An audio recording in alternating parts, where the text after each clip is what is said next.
After designing, installing, and servicing security systems for over 20 years, here's one of the questions I received more than almost any other.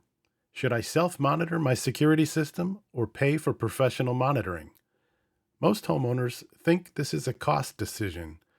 In reality, it's about whether someone responds when you can't. Most reviews treat this like a features comparison, when it's actually a risk and responsibility decision. In this video, I'll explain how self monitoring and professional monitoring actually work in the real world and how to decide which one makes sense for you without hype or fear tactics. First, let's make sure we're using the same definitions. With self monitoring, alerts go to your phone and possibly other people you choose. You receive the notification, you decide what action to take, you call 911 if needed. Typically, self monitoring costs little or nothing per month. Here's the bottom line with self monitoring: there is no automatic response from local authorities unless you initiate it. With professional monitoring, alerts go to a 24/7 monitoring center where trained operators receive and process the signal. They attempt to contact you, and if they can't reach you or if credentials fail, they may request a dispatch from your local authorities. Professional monitoring typically costs anywhere from $20 to $50 per month on average. Now, here's the key distinction most people miss. Professional monitoring does not simply mean someone else handles everything. It means you are no longer the single point of failure. At a glance, without getting lost in the math, self-monitoring will typically run between $0 and $10 per month, whereas professional monitoring will cost anywhere between $250 and $600 per year. That's where most comparisons stop, and that's a mistake. Why? Because professional monitoring often comes with insurance discounts and possibly local registration or permitting fees. Once you factor those in, the net difference is often much smaller than people expect, sometimes only a couple $100s per year, sometimes even less. The key takeaway here isn't the exact number, it's this: don't decide based on sticker price alone. Verify your real and net costs first. I'll show you exactly how to do that in a later video. The real question isn't which option is cheaper, it's which one works when you're not in a position to respond. Let's consider a few scenarios. The first, a fire alarm while you're asleep. It's 3 a.m. and your smoke alarm triggers.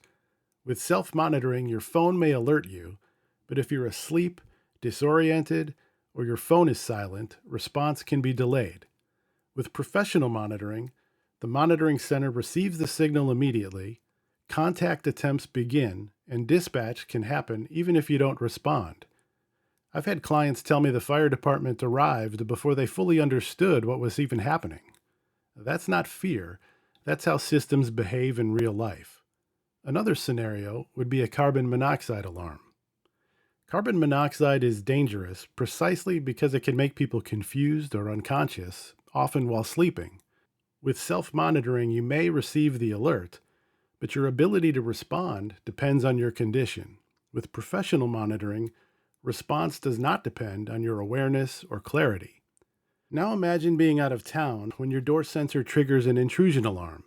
With self-monitoring, you hope you get the alert right away. But then what? You can't dial 911 for your home while you're in a different city. Should you try to contact your neighbor? What if it's the middle of the night? Is this a false alarm or is someone actually in your house? With professional monitoring, the monitoring station gets the alert, confirms it's not you, and immediately requests a dispatch from your hometown authorities. All of this can happen in a matter of minutes. These are some of the clearest examples where human factors, not technology, drive the decision.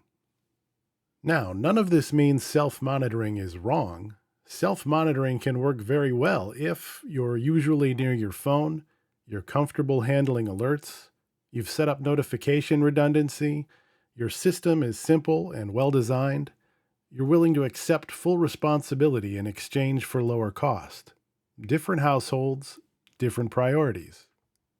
Here are two things that often tip the scales. Number one, insurance discounts. Many home insurance carriers offer a 5 to 15% discount for professionally monitored systems. Sometimes that meaningfully offsets the monitoring cost. Sometimes it doesn't.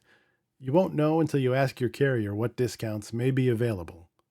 Number two, false alarm policies. With professional monitoring, some cities require permits or registration fees or both. Some impose fines for repeated false dispatches. This is why system design matters. A well designed system should generate very few false alarms. Poor design makes monitoring more expensive and frustrating. Here's the framework I used with clients. Ask yourself, am I comfortable being the only responder? Am I always reachable? Am I always capable of responding, even in real life safety related scenarios? If you answer yes across the board, self monitoring may be a good fit. If you hesitate, even a little, professional monitoring deserves serious consideration. Not because it's quote unquote better, because it changes how failure happens. If I were in your position, I'd do several things next. Watch my first video in this series if you haven't yet regarding design mistakes, because the type of monitoring you employ might not matter if your system design is incorrect. Call your insurance company and ask about monitored system discounts.